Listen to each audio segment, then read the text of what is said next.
Here's an idea. Video games are a form of rhetoric.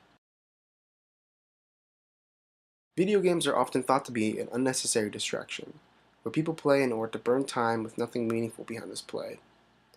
Bogost, in his article The Rhetoric of Video Games, discusses how video games fit into a field of rhetoric that he has aptly named procedural rhetoric.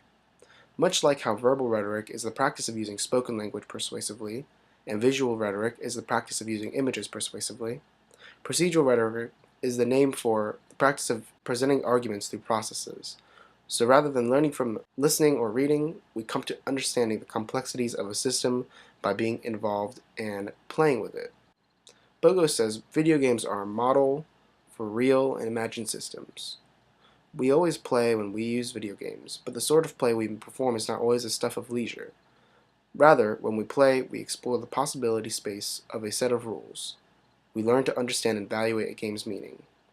Video games make arguments about how social and cultural systems work in the world, or how they could work, or how they don't work.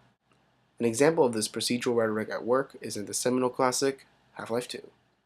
Half-Life 2 is a popular first-person shooter game. In it, the player takes on the role of protagonist Gordon Freeman, who fights through zombies, aliens, and even these things. Behind this combat, however, is a complex narrative examining the effects of an oppressive regime.